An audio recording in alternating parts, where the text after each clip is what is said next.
Social media is a double-edged sword. It can connect you to the love of your life, and it can also connect you to the person who takes your life. For Cynthia Valerie Udoka Osokogu, unfortunately, she found herself on the wrong end of social media. Calling Cynthia Osokogu a privileged child wouldn't be out of place. At the time, her father, Mr. Frank Osokogu, was a retired Nigerian Major General. Her eldest brother, Kenneth Uchechukwu Osokogu, was a flight lieutenant. Her second elder brother, Tony Azubike Osokogu, lived and worked in Greece, and her immediate elder brother, Williams Ihedu Osokogu, was an assistant superintendent of customs, and Cynthia was the last child and the only girl child in the family, so she was well taken care of. But regardless of that, Cynthia was a very hardworking and ambitious lady who wanted more out of life. As the daughter of a military general, Cynthia moved around and she studied in different parts of the country. She had her primary school education at Command Children's School Ilorin in Kwara State. Then she moved to Jos, where she completed her secondary school education in 2004 at Command Secondary School Jos. In 2005, she gained admission into Nasarawa State University to study English language. Cynthia had the height and looks for modeling, so she decided to give modeling a shot. And in her second year, in 2007, she got her first major runway job. The job was in Lagos and she made good money from that gig. Cynthia used all the money she made from that gig to buy clothes, and she wanted to resell them in school back in Nasarawa State, but those clothes never got to Nasarawa State. Before returning to school, Cynthia went to the Air Force headquarters to visit her elder brother Kenneth Uchechukwu Osokogu, who is in the Air Force. She stayed with him for a while, and her brother, his colleagues in the Air Force, and their friends bought all the clothes that Cynthia wanted to sell in school, and Cynthia made 3 times the money she spent on purchasing those clothes. Like I said earlier, Cynthia was an ambitious and level-headed lady. She never thought of squandering the profit she made. Instead, she used part of the money to purchase more clothes, and she returned to school with the clothes.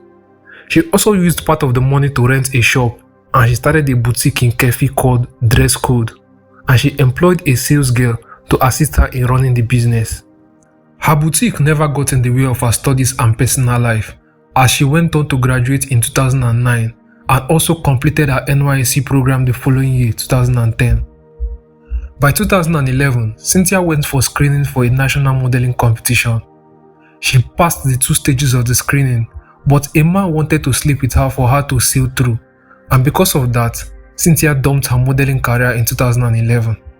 After that, she got a job at MTN, but she eventually quit the job and returned to Nasarawa State University for a master's degree in public administration while still running her boutique in Kefi. All these she had achieved at the age of 24. Her achievements got her the praise and admiration of her family, friends, and well-wishers, but it also caught the attention of the lowlifes in society, one of whom was 33-year-old Okwuoma Echezona Nwabufo. Okwuoma Echezona Nwabufo was in the habit of luring women to hotel rooms, drugging, robbing, and then raping them. Echezona had, on different days, successfully lured 4 women to 4 different hotels in Festac, Lagos. After he lured them to the hotel, he then drugs them, robs them, and then raped them. Echezona also took naked pictures of them while they had passed out and then left them unconscious in the hotel. He drugged all 4 of them with Rohypnol, and when he had left and the women regained consciousness, due to the drug, they were unable to recall all that had happened before they passed out. So he had been getting away with it until he picked on Cynthia Osokogu. Echezona had seen Cynthia in an open BlackBerry Messenger group chat. From there, he then stalked Cynthia on Facebook and then befriended her. And over a period of 4 months, he successfully gained her trust through constant chatting on Facebook and BlackBerry Messenger. They would ping each other on BBM and talk about life progress, family, and whatnot. And eventually, Cynthia told Echezona about her boutique in Kefi. She told him that she had a relation in the US who supplies her with the clothes that she sells in her boutique, and that she also travels to Lagos sometimes to buy clothes for her boutique. Echezona saw this as his opportunity to finally lure Cynthia like his numerous victims in the past. Echezona told Cynthia that he was also in the same retailing business and that he could give her the same quality of clothes for a cheaper price than that of her relation in the US. And as a businesswoman who wanted to increase her profit, this was an opportunity that she was willing to hop on. So Echezona told Cynthia to come down to Lagos to purchase the clothes, and he promised to pay for her flight, her hotel, and all she would need during her short stay in Lagos, as long as she was willing to start buying goods from him. Cynthia had been talking to him for 4 months, so she had some degree of trust in him, and she agreed to come down to Lagos to purchase the clothes for her boutique. Now, unlike Echezona's previous victims who resided in Lagos, Cynthia's case was different. Cynthia was coming from another state. She was from a well-to-do family, and she was doing well financially on her own. So to Echezona, Cynthia was a big catch, and he needed a helping hand. During that period, Echezona's cousin, 23-year-old Ezike Ilechukwu Olisaeloka, had just returned to Lagos from Anambra State, so Echezona involved him in his mission. Cynthia was scheduled to fly to Lagos on Saturday night, July 21, 2012. Now, before Cynthia's arrival, Echezona sent his younger cousin Ezike Olisaeloka to Agboju Market in Festac to go buy a chain and a sellotape for the mission. Olisaeloka went to the market, got the chain and the sellotape, took a photo of them, sent it to Echezona and asked him, "Is this the chain and sellotape you asked me to buy?" And Echezona replied, "That would be okay for the job."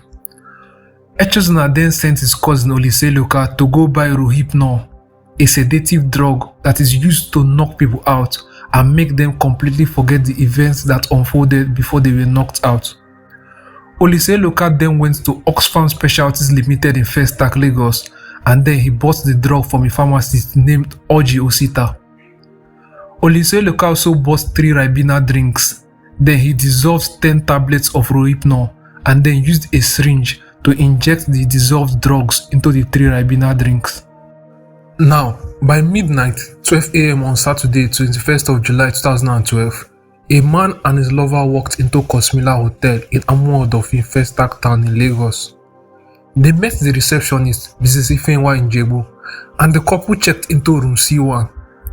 They paid for the room till 12 p.m. the next day, Sunday, 22nd of July 2012. But by 8 a.m. that same morning, just as Mrs. Ifenwa was about to sign out for work that morning, the couple informed her through the intercom that they were not going to be staying over till the next day as they had intended, and they would be checking out that same morning. So, Mrs. Ifenwa told her colleague Miss Vivian Amunike, who was taking over her duty, to check the couple out, and then she signed off work that day. The couple packed their bags and left the room. Vivian checked them out that morning, and they left the hotel premises. Now, the room had already been paid for till 12 p.m. the next day, but it was already empty by the morning of July 21st as the couple who paid had left. The receptionist on duty, Vivian Amunike, didn't declare the room vacant because she wanted to resell the room to another customer and then keep the money to herself.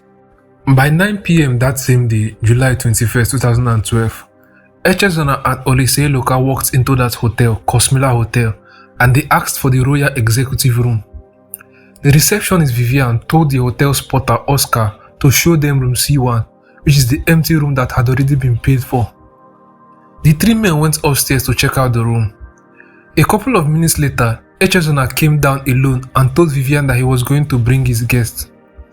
Echezona left the hotel and called a cab driver named Gideon Okechukwu to take him to Murtala Mohammed International Airport to pick up Cynthia. After Echezona left, Olisaeloka and the porter came back downstairs to the reception. Olisaeloka lied that his name was John, and Olisaeloka paid for the room in cash. Remember, the room had already been paid for by the couple that lodged there by midnight that day. So the receptionist Vivian gave Olisaeloka a used receipt, after which she and the porter Oscar then shared the money that Olisaeloka paid for the room instead of remitting it to the hotel. Olisaeloka went upstairs again and then strategically placed the spiked Ribena drinks into the fridge in the room, and then he vacated the room for Echezona and Cynthia, and he was hanging around in the hotel premises. Some minutes later, that Saturday night, Echezona returned with Cynthia Osokogu. As Cynthia walked into the hotel, she was pinging someone on her BlackBerry, So he walked past the reception, went upstairs and got into the room. And the receptionist Vivian Amunike didn't bother to ask Cynthia to check in since the payment for the room was unofficial. After Cynthia settled in the room, Echezona offered her moet, but Cynthia said she never takes alcohol. Then Echezona opened the fridge and gave her the Ribena that had been drugged with Rohypnol. Cynthia drank just a little bit of the drink, and after some time she started to feel drowsy, but she was still awake though. Echezona thought Cynthia drank all of it, and he waited for the drug to take full effect and for Cynthia to get knocked out completely, but that wasn't happening as quickly as he thought. She was weak, but she was still awake. Echezona wanted to carry out the mission that night and then vanish. Otherwise, by morning, Cynthia would ask him for the clothes that he promised to sell to her for a cheaper price, and he would have no answer, so he was running out of patience. Echezona then contacted Olise Luka and told him to come to the room to help tie Cynthia up as she was still conscious. So, Olise Luka returned to the room, and it was now the two guys and Cynthia in the room. At that point, the little portion of the drug had made Cynthia weak, but she was still conscious and awake. Then they started asking Cynthia for the money that she had come to Lagos with. Cynthia told them that she never travels around with a lot of cash and that she also doesn't have an ATM card because she moves with a checkbook for her transactions. Echezona had put a lot of money into bringing Cynthia over. He paid her flight ticket and also paid for the hotel room because he believed that he would make a lot of money from this crime, as Cynthia was from a rich family and she was also a businesswoman herself. So he was pissed off when he realized that he wouldn't be getting the money he had earlier envisioned. To prevent her from raising an alarm, they stuffed Cynthia's mouth with her hairnet and the handkerchief, and they used a sellotape to cover her mouth and to secure the things they put in her mouth. They used sellotape, a chain and a padlock to tie her hands behind her back, and then they used sellotape to tie her legs together. Then they started beating Cynthia up and asking her for money. They assaulted her and did things to her that I can't say in this video, and after all that, they angrily strangled her to death. After she died, Echezona then took photos of Cynthia's lifeless naked body. He placed Cynthia's international passport on her chest and took more photos of her with the passport. Olise Luka then took Cynthia's BlackBerry Boat 5, the cash she came with, her international passport, her driver's license, her shoes, her handbag, her vibrator, her jewelry pack that contained 3 wristwatches, 4 rings, 3 pairs of earrings, 1 pendant, 1 necklace, a hand chain, and a single earring. And Olise Luka left the hotel that night with Cynthia's property. Echezona unfriended Cynthia on Facebook and he spent the night in room C1 with Cynthia's lifeless naked body. By 8 AM the next day, Sunday morning, the receptionist Vivian signed off and handed over to Mrs. Ifeanyi. She told Mrs. Ifeanyi in Jebu that the couple who lodged at C1 the previous morning had checked out, but that the man's brother had taken over the room. That is, she lied that Echezona, the man occupied the room with Cynthia, is the brother of the man who had earlier checked in with his lover. That's the guy who officially paid for room C1. So, as part of her daily routine, Mrs. Ifeanyi called the room and asked the occupant if he would be checking out or if he would still be paying for another day, as the room's payment would be expiring by 12 PM. And Echezona told her on the phone that he would still be staying in the room, but that he would need to leave the hotel to go withdraw money via the ATM outside the hotel premises. While Mrs. Ifeanyi was at the reception, Olise Luka returned to the hotel that morning, and he just walked into the hotel bar and was drinking there. A few minutes later, Echezona came downstairs. Olise Luka stepped out of the bar and joined him, and they were about to leave the hotel. And the receptionist on duty that morning, Mrs. Ifeanyi, confronted them and asked who they were. And Echezona told her that he is the person that spoke to her on the phone, and he said he was going out to withdraw money for the next day's payment. And Mrs. Ifeanyi told him to return before 12 PM so that he could pay before the room payment expired, and they both left the hotel. By 12 PM, Echezona had not yet returned. Mrs. Ifeanyi waited and waited, and finally, by 3 PM, Echezona called the hotel's reception. He identified himself as the guy who left room C1, and he told Mrs. Ifeanyi that he would not be returning to the hotel. He told Mrs. Ifeanyi to go remove that quote-unquote bastard from the room. Mrs. Ifeanyi told him, "But you promised to come back and pay for the room, and Echezona immediately hung up. He removed the SIM card from the phone and threw it away. Mrs. Ifeanyi then called the hotel manager, Mr. Victor Okokwe, and she told him what Echezona had just said on the phone. Mr. Victor told her that Cynthia would pay for the room if Echezona did not return to pay, and he told Mrs. Ifeanyi to call the room via the intercom. Mrs. Ifeanyi called repeatedly, but no response, so the manager decided to go to the room himself. He went upstairs and knocked several times, still no response. So Mr. Victor went back downstairs to the reception. He gave Mrs. Ifeanyi the room's master key and told her to use the master key to open the room, since she is a lady just like Cynthia. Mrs. Ifeanyi went upstairs and knocked repeatedly, but still no response, so she used the master key and opened the room, and she was confronted with Cynthia's lifeless body. Cynthia's mouth was stuffed with a black and yellow color hairnet, a white handkerchief, and some portion of her weave attachment, and a sellotape was used in holding the hairnet and the handkerchief in her mouth. Cynthia's two hands were tied together behind her back with a sellotape, a chain covered with blue plastic wrap, and a padlock, and her legs were also tied together. On seeing this, Mrs. Ifeanyi shouted, "Jesus!" and she rushed downstairs to inform Mr. Victor of what he had just seen. And Mr. Victor went to Festac police station to report the incident after he had informed the owner of the hotel. When the police arrived at the scene, there was no means of identification with Cynthia and no phone to use in contacting her family, as the boys had carted away all her belongings except her yellow card.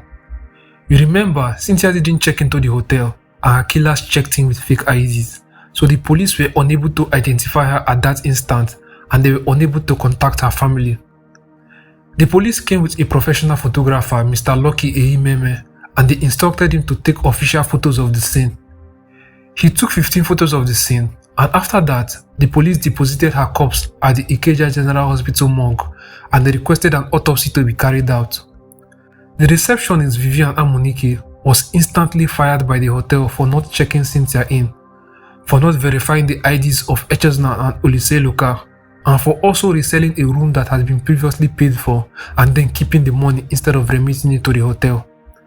The hotel management also fired all the staff who were on duty on the day Cynthia was murdered. Now, Mrs. Joyrita Nkem Osokogu, Cynthia's mom back in Jos, was completely unaware that her only daughter had been murdered. She kept on calling Cynthia's number and it was switched off for several days, so she reported to the police and other members of the family. Cynthia's mom kept on calling her, and on the 7th day, she called once again and the call went through. The murderers who murdered her daughter had finally turned on her phone and they responded. They told Mrs. Joyrita that Cynthia was sick and unable to answer the phone and that she was at Simbo Hospital. She asked them if they had killed Cynthia and they said no, that Cynthia would return home, but she's currently sick and can't take calls. Mrs. Joyrita went back to the police with this new information and the police made an inquiry and told her that that hospital is non-existent. The men then texted Cynthia's elder brother, Flight Lieutenant Kenneth Uchechukwu Osokogu, who was in Makurdi at the time, and they told him that they had kidnapped Cynthia. Kenneth called them, but they never picked up the call and only wanted to communicate via text. They sent Kenneth Osokogu an account number and were demanding 20 million naira ransom for Cynthia's release. Kenneth told them that before he would make any payment, he would like to speak to his sister, and the men never responded to him again. And just like Simbo Hospital, Kenneth found out that the account too was fake. Cynthia's mom back in Jos kept on calling them, and eventually they outrightly told her that they had murdered Cynthia, and then they stopped responding completely. After they told her that they had murdered Cynthia, the family then officially declared Cynthia a missing person in the country. When Cynthia was officially declared a missing person, so many Nigerians reacted negatively to the missing person report. They judged Cynthia based on her looks, and many Nigerians took to forums, blogs, and social media to say that Cynthia wasn't missing, but rather she was in the house of a man and decided to keep her family in the dark. Cynthia's BlackBerry Boat 5 was given to Ezike Nonso Ifechukwu, the younger brother of Ezike Olise Luka, and he was to sell the phone for them. Ezike Nonso allegedly went to Ladipo Market, where he allegedly stole the receipt of a trader there in Ladipo, and then he used the receipt to sell Cynthia's BlackBerry Boat 5 for 68,000 naira to a Port Harcourt-based man named Eza Kachi Nonso, who had just visited Lagos. The Nigerian Police Investac Area Command, who had been contacted by the hotel manager Mr. Victor, then kickstarted an official investigation right after Cynthia's death was reported to them. The investigation was led by ACP Damian Nkemokoro, the then Assistant Commissioner of Police in charge of the Investac Area Command. Cynthia's corpse was at the morgue and remained unclaimed and unidentified for about a month before she was later identified. This was before her family had declared her missing. At this time, the killers were yet to inform them that they had killed Cynthia. So, to establish Cynthia's identity, the police got Cynthia's passport number through her yellow card, which was forgotten in the hotel room by her killers. The police then contacted the Nigerian immigration and gave them Cynthia's passport number. The Nigerian immigration was able to get her accurate details, and then they reported back to the Nigerian police, so Cynthia's identity was finally established. The police combed the hotel's CCTV footage, and from the footage, which captured the moment the men left the hotel, the receptionist Ifeanyi was able to identify Echezona and Oluseloka. So now, the police have images of them. The receptionist Vivian Amunike, who unofficially checked the murderers in because she wanted to resell the room. She lied to the police during her statement that Nwabufo told her that he was related to the couple that checked out in the morning, and that was why she gave him the room. But as the investigation went on, she could no longer keep up with that lie, so she came clean and told the police that she resold the room to them as the room was vacant and was already paid for. Now, you remember the final call they made to the receptionist, where they told the receptionist to remove that bastard from the room. Yeah, the police got the number that made that call and reached out to the network provider to help them in tracing the owner of that number. But by then, they had already discarded the SIM card. So instead of a location, the police got the call log of that number, and through the call log, the police checked to see the person that number frequently contacted, and it turned out to be Oluseloka's girlfriend, who was in Anambra State. A policeman posed as a civilian and contacted Oluseloka's girlfriend on the phone.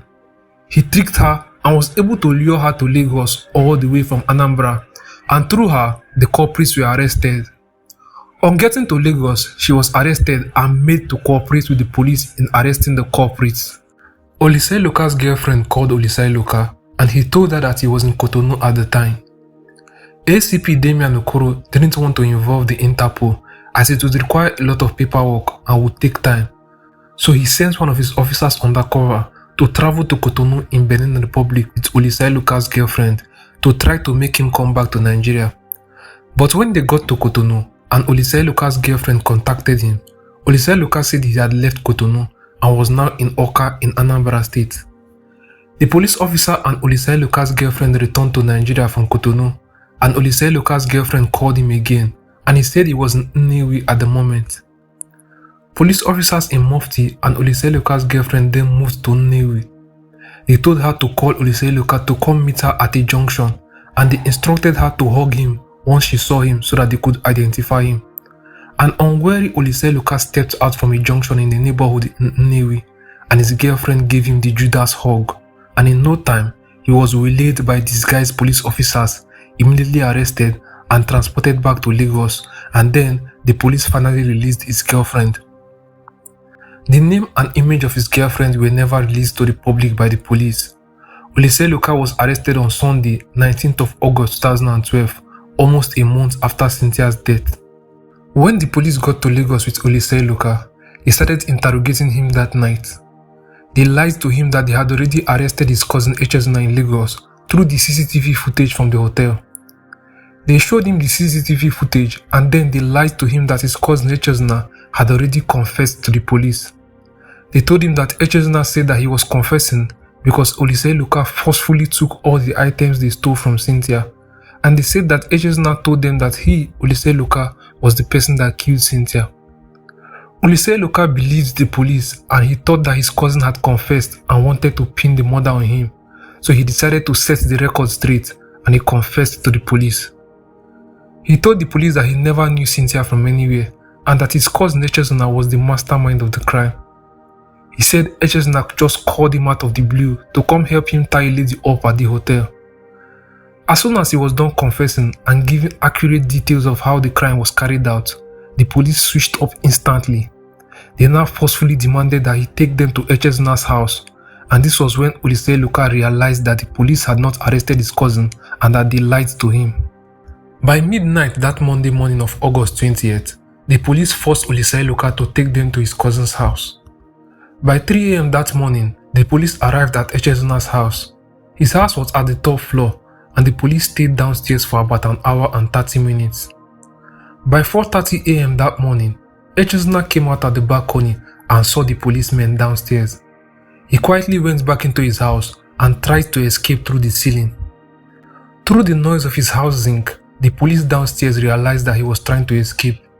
They immediately improvised. They used themselves as ladder and climbed into his house that morning and arrested him. The police recovered several items at Echezona's house, including Cynthia's passport, Cynthia's shoe, 2 sunglasses belonging to Cynthia, 2 used syringes, an unopened Ribena drink, 17 mobile phones, 22 used and unused SIM cards, 7 driver's licenses, 2 diamond bank rubber stamps, 1 chain and padlock, several ATM cards, and many other items. They also got Echezona's laptop, a black HP Compact 610 laptop. He unlocked the laptop and the police saw over 50 pictures of naked women who were tied up, beaten up, and their mouths sealed with sellotape.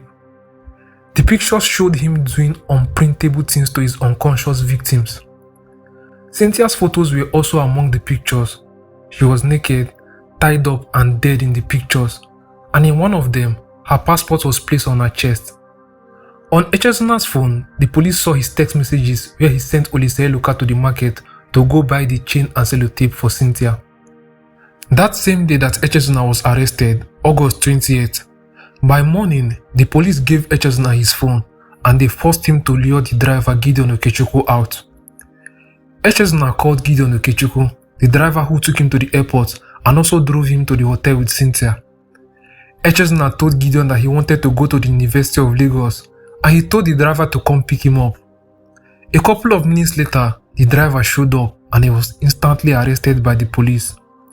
The police also seized Gideon Okechukwu's car, which he uses to transport his customers, a Mazda 626 that was registered with the number BF 832JJJ. That same Monday morning, 20th of August 2012, a middle-aged police officer disguised as a civilian.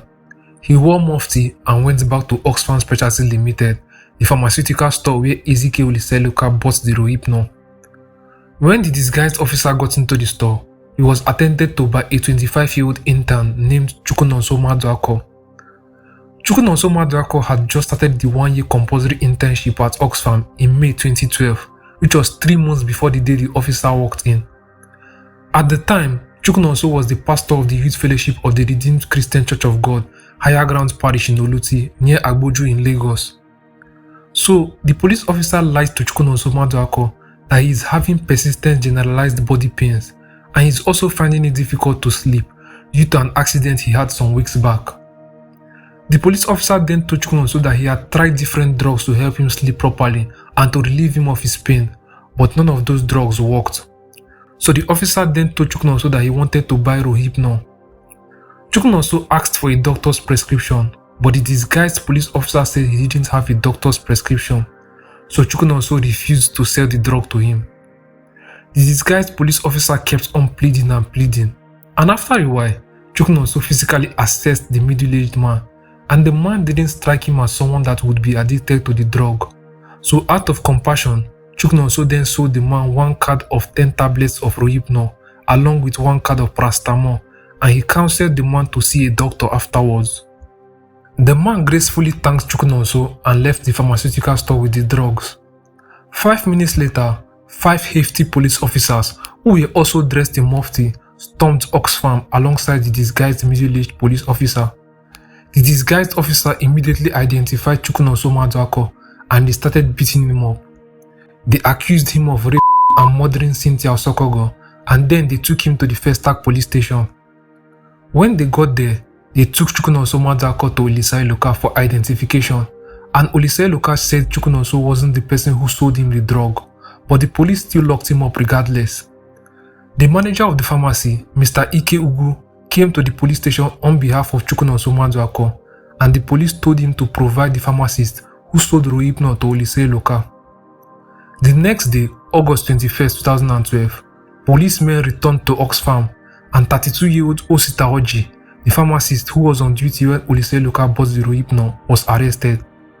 In his statement at the police station, Osita said that he did not know the murderers, could not recall meeting them or selling Rohypnol to them, and if they ever bought the Rohypnol from him while on duty, that they must have presented him with a prescription.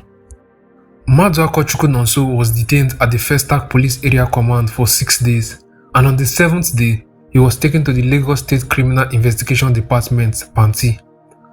Osita Oji was detained at the Festac Police Area Command for 2 days, after which he was also taken to Panti. The police reached out to Cynthia's father, the now deceased Major General Frank Osokogu, and through him, they got Cynthia's BlackBerry Messenger pin. Through the pin, the police started chatting with Eza Kachinonso, the Port Harcourt man who bought Cynthia's phone. The police officer told him that he needed that BlackBerry back, and he even promised to refund him the money he used in purchasing the phone. Eza Kachinonso told the officer that he bought the phone from someone in Lagos, and he already plans to return the phone as he was having some issues with the phone. A few days later, Ezaka called the police and told them that he had returned the phone to Ezike Nonso, the person he bought the phone from, and the police pleaded with him to ask Ezike Nonso to return the phone to the police station in Area E Command Festac. Ezaka did just that, and a few days later, Ezike Nonso and his lawyer showed up at the police station in Festac to return Cynthia's phone, and he was immediately arrested. Through him, the police also later arrested Eza Kachinonso. The police made a lot of other random arrests. Over 20 others were arrested, but the police later set many of them free, and in the end, they detained just 7 people. The 2 murderers Okwuoma Echezona Nwabufo and Ezike Olisai Loka, the 2 pharmacists Oji Osita and Maduako Chukwunonso, the driver Gideon Okechukwu, the man who sold Cynthia's phone Ezike Nonso, and the man who bought Cynthia's phone Eza Kachinonso. While the police were making these arrests, Cynthia's family on the other hand were able to trace the call the killers made to Cynthia's mom, and they traced the caller to Festac, Lagos. So they submitted a missing person report to the Area E Command in Festac, and through the missing person report, the police contacted her family back in Jos. The police confirmed to them that Cynthia was dead and her corpse was at Ikeja General Hospital morgue, and they also informed her family that her killers had been arrested. Cynthia's elder brother Kenneth Uchechukwu Osokogu traveled to Lagos to identify the body and confirmed that indeed their sister was dead. Echezona and Olise Loka were paraded before the press by the police on Wednesday 22nd of August 2012, and they publicly confessed to their crime. Me and my cousin we are able to try to dislodge her of her belongings. In the process of doing it, we struggled with her. We started beating her up to subdue her so that we can take whatever that belongs to her. She fainted and died. You don't intend to kill her? No, I don't even intend to kill her. You know, my cousin was beating her. Beating her to an extent that she lost conscious of herself. He just called me and told me he wants me to help him bind the girl so that he can go with the girl's belongings. I don't know the girl from anywhere. I've not seen her before. I've not communicated with her before. After they were paraded by the police, 2 ladies showed up at the Area E Command in Festac to report that they were past victims of Echezona and had been drugged, robbed and raped. But unlike Cynthia, their lives were spared. The next day, 23rd of August 2012, a model also reported to the headquarters of the Lagos State Police Command in Ikeja and complained that she was also a victim of Echezona and his cousin Olisai Loka. Now, when the news of the arrest initially broke out, the details surrounding her death were still sketchy, and people thought Cynthia was lodged in the room with those 2 guys at once. People also heard about the vibrator that was among the stolen items, and numerous Nigerians who had initially accused her of being in a man's house when her family declared her missing doubles down on their trolling and rumor-mongering. Many people took to forums, blogs and social media to say that she was a runs girl whose profession eventually led to her death. They used her situation to preach caution to other girls, not from a place of concern, but from a place of disdain. Many other Nigerians sympathized with Cynthia's family and demanded swift justice. On Wednesday night, 5th of September 2012, a service of songs was held at St. Mulumba Catholic Church in Jos. The service was officiated by Reverend Father Philip Dong. Friday, the 7th of September 2012, was scheduled by her family as the date for Cynthia's burial. But on the day of the burial, the police had not yet released Cynthia's corpse to the family because Cynthia's autopsy had not yet been completed. So Cynthia's family decided to carry on with the Requiem Mass that was scheduled for that Friday, September 7th, and they also decided to give Cynthia a ceremonial burial in the absence of her corpse. The ceremonial burial was performed at the family residence at Oweke Road, Boji Owa, Ikanot local government area of Delta State. The ceremonial burial was attended by Nigerian dignitaries, including the governor of Delta State at the time, Governor Emmanuel Odoagan, and his wife, Mrs. Rolly Odoagan. Other dignitaries present include Senator Ifeanyi Okowa, Dr. Festus Gozie Mokubo, the Chief of Staff, Delta State Government House, His Royal Majesty Obi, Dr. Emmanuel Efeziomo II, the Obi of Owa Kingdom. Numerous top Nigerian military officers and several traditional chiefs in Delta State were also in attendance. Cynthia's friends were also at the ceremonial burial. They wore black clothes as they held up a picture of Cynthia and wept profusely. The Requiem Mass took place at the St. Dominic's Catholic Church, Boji Owa, Agbo, and it was officiated by Reverend Father Leonard Biachi. In his remark, the priest said, "The kind of society we found ourselves is a horrible one.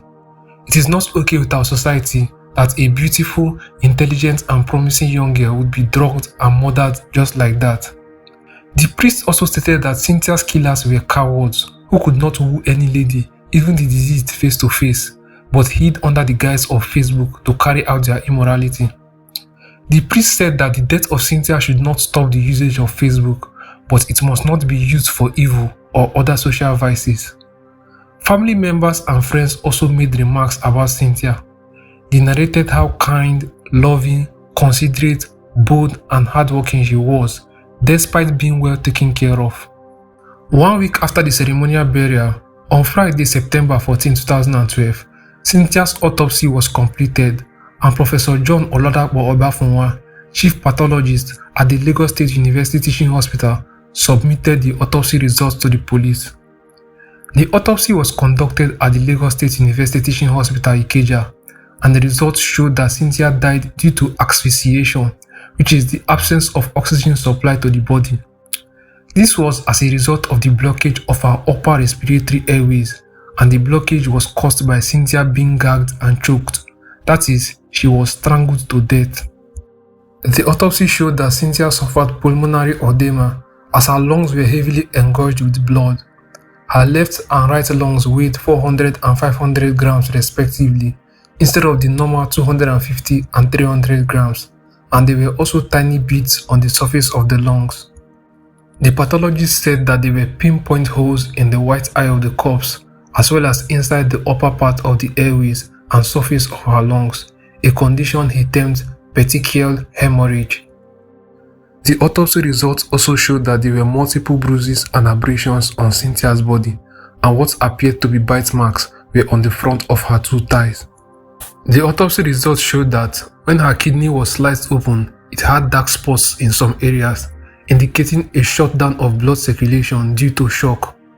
Even though the killers confessed to drugging her, the pathologist disclosed that samples were taken from her various organs for toxicology studies to determine the presence or absence of chemicals in her system, and the toxicology results came back negative. The pathologist, Professor John Oladapo Obafunwa, said that this might be due to the time the autopsy was conducted. He said that either the drugs were absent in the first instance, or that the drugs could have disintegrated and become undetectable due to the time interval. The pathologist stated that Cynthia was not suffering from health conditions like asthma or tuberculosis that would have resulted in such a death. After the autopsy was concluded, the police contacted Cynthia's family to come pick up Cynthia's corpse at the Lagos State University Teaching Hospital mortuary. On Friday, the 5th of October 2012, Cynthia was interred. The October 5th interment, unlike the ceremonial burial where her corpse was absent, this time around, the family held a private ceremony that was attended by only family members and a select few. Cynthia's corpse arrived at her father's house by 2:55 p.m. that Friday, and by 3:55 p.m., she was finally interred. The interment was conducted by Reverend Father Leonard Biachi, the parish priest of St. Dominic's Catholic Church, Boji Owa. On Monday, August 27, 2012, the pharmacist Oji Osita and Mada Akochukunonso and the two murderers Echezona Nwabufo and Ezekiel Oliseluka were paraded in court. They were summoned at the Yawa Magistrate Court in Lagos and their 8-count charges were read out to them. You can pause the video to read, but in summary, the 4 of them were charged for murder, armed robbery, rape, unlawful administration of obnoxious substance, and forceful administration of obnoxious substance with a view to causing bodily harm. After their charges were read out to them, Magistrate Olalekan Akabashorun directed that they be remanded in Ikoyi prison pending the legal advice from the Director of Public Prosecution. Let me digress for a minute. Just imagine this. You are doing your internship at a pharmaceutical store. 1 minute, a disguised police officer comes begging you to sell him a drug because he's unable to sleep at night. And the next minute, you are in court, about to go to trial for armed robbery, rape and murder. And you are handcuffed and detained alongside actual criminals. At this point, nothing about our police can ever surprise me. Absolutely nothing. Now, I have a playlist on my YouTube channel for crime cases of police brutality and extrajudicial killings. You can click this pop-up here to check it out. It's for cruel cases of police killings that will literally leave you in tears. I'll be adding a lot more videos to the playlist as time goes on, so save the playlist if you are interested in cases like that. I mean, with the investigation, the police did a good job, no doubt. But why on earth was Mada Akochukunonso arrested and paraded in public alongside Echezona and Oliseluka? Why? Back then, this was such a big case, so in the eyes of the public, these 4 men conspired and killed Cynthia. Even to this day, if you search for Cynthia Osokogu's killer on Google, Mada Akochukunonso and Oji Osita's picture will also pop up, which is very unfair and untrue. That's crazy, man. Anyway, back to Cynthia's story. The Pharmaceutical Society of Nigeria and many other well-meaning Nigerians kicked against the state for charging the pharmacist with murder, armed robbery and rape. The Pharmaceutical Society of Nigeria stated that the pharmacist breached professional ethics, but that shouldn't result in them being charged with criminal offenses. The then National President of the Pharmaceutical Society of Nigeria, Mr. Azubike Okwo, said that the pharmacist should be handed over to the Pharmacists Council of Nigeria for proper discipline for selling drugs without a prescription. Ezike Nonso, the guy who sold Cynthia's phone, Ezaka Chinonso, the guy who bought Cynthia's phone, and Gideon Okechukwu, the driver who drove Cynthia and Echezona to the hotel. They were also taken to a magistrate court and their charges were read out to them. You can pause this video to read their charges, but in summary, Ezaka Chinonso and Ezike Nonso were charged with 2-count charges of conspiracy to commit felony by receiving stolen property and receiving stolen property. Meanwhile, the driver Gideon Okechukwu was charged with 8 counts of murder, rape, robbery, conspiracy, administering a harmful substance to the deceased, among others. On the 1st of November 2012, the Lagos State Director of Public Prosecution released an advice stating that the 2 pharmacists were not culpable of the charge of murder and the other charges that they were initially charged with, and the Director of Public Prosecution advised that they be released. The advice by the DPP also exonerated the driver Gideon Okechukwu and the man who bought Cynthia's BlackBerry Bolt 5, Ezaka Chinonso. Based on the advice of the DPP, on the 20th of November 2012, Justice Adeniyi Onigbanjo of the Lagos High Court rules that there was no evidence where the pharmacist had an agreement with the first and second defendants to kill the late Miss Osokogu. He rules that they had no case to answer and ordered that they be released. The two pharmacists, Oji Osita and Maduako Chukwunonso, the driver Gideon Okechukwu, and the man who purchased Cynthia's phone, Izaka Chinonso, were all unconditionally discharged and acquitted. 1 week later, the Director of Public Prosecution made a U-turn and released another advice, stating that there is a prima facie case of reckless and negligent acts against the pharmacist Mr. Osita Oji, who sold the Rohypnol to Olisa Eluka. The second advice stated that there were facts that the second defendant, Olisa Eluka, had identified Mr. Osita as the pharmacist who sold the drug Rohypnol to him without a prescription.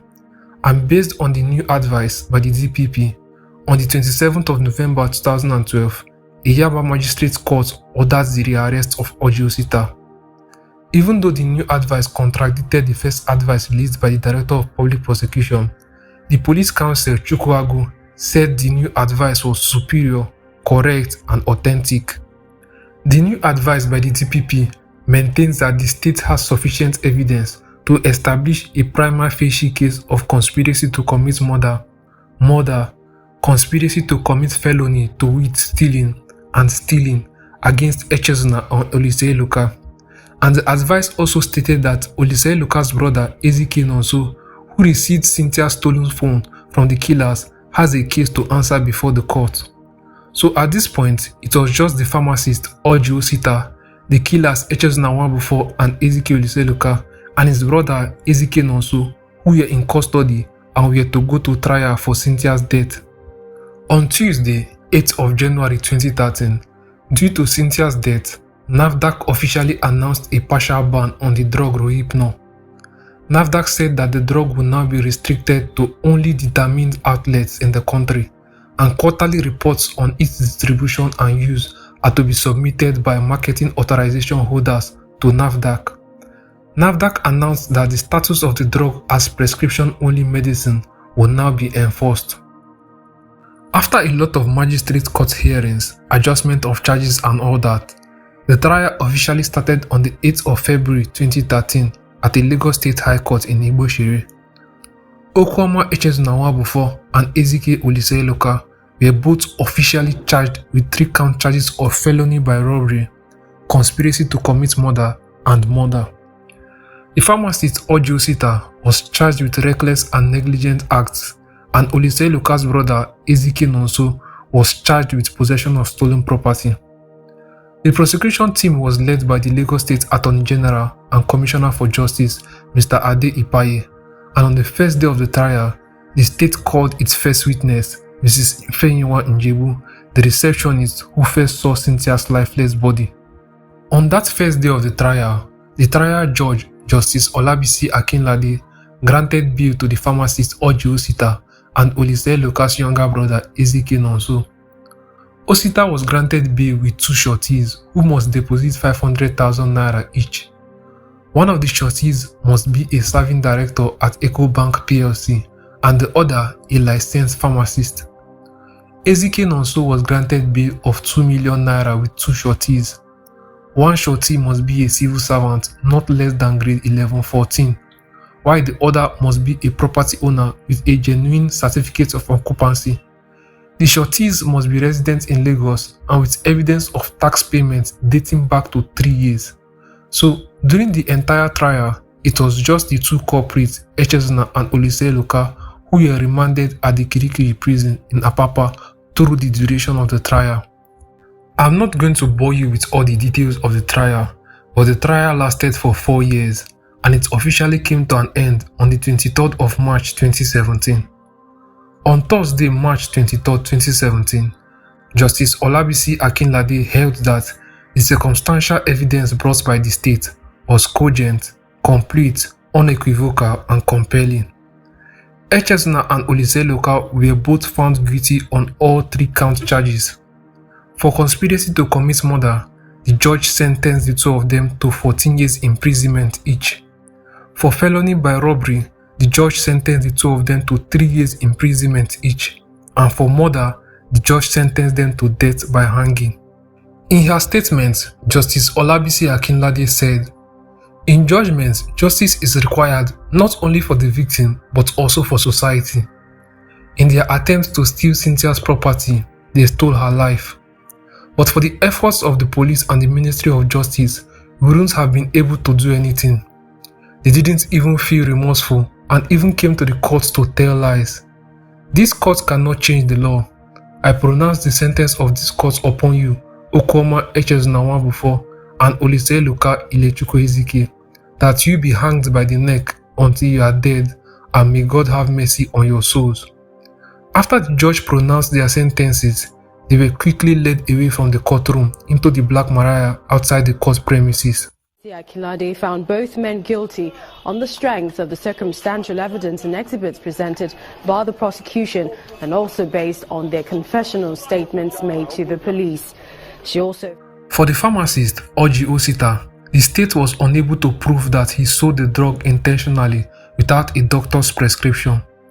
The judge said that there was no evidence to corroborate Oluseloka's testimony that it was the pharmacist who sold the drug to him, so Oji Osita was discharged and acquitted. For Ezike Nonso, the state was also unable to prove that he was aware of how Cynthia's BlackBerry got into the possession of Echezona and Oluseloka. The state was unable to prove that he received Cynthia's BlackBerry from Cynthia's killers, so he was also discharged and acquitted. The judge thanked the Area E Police Division for successfully arresting Cynthia's killers and for their thorough investigation. In 2012, ACP Damian Okoro won the Best Area Commander in Nigeria after his investigation and arrest of Cynthia's killers. The following year, 2013, ACP Damian Okoro was also honored at the 10th Security Watch Africa Award in South Africa. The Nigerian Inspector General of Police at the time, Mr. Mohammed Abubakar, gave ACP Damian Okoro a 24-karat gold merit award for his excellent performance in the Nigerian police and dexterity in crime busting. ACP Damian Okoro also met with Nigeria's president at the time, Dr. Goodluck Jonathan, who awarded him and gave him a presidential handshake. ACP Damian Okoro, the area commander Festac, DSP Imo Gregory, Woman ASP Miriam Ogumola Suyi, ASP Agbaje Yakubu, Inspector Edo Joseph, Woman Sergeant Patience Biokoro, and Sergeant Frank Ogorobon were all honored by the National Orientation Agency for their diligent work in arresting and prosecuting Cynthia's killers. The 7 officers were awarded the NOA Civic Recognition Award by the National Orientation Agency. Social media was made to connect people, something that was created for good. Bad actors keep finding ways to use it for evil. If you are also interested in more crime cases that started from social media, then check out this playlist on my channel.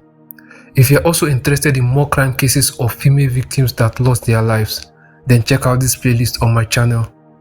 I'll be making more videos for these playlists in the future, so you should save both playlists for more videos later on, and thanks for watching all the way to the end.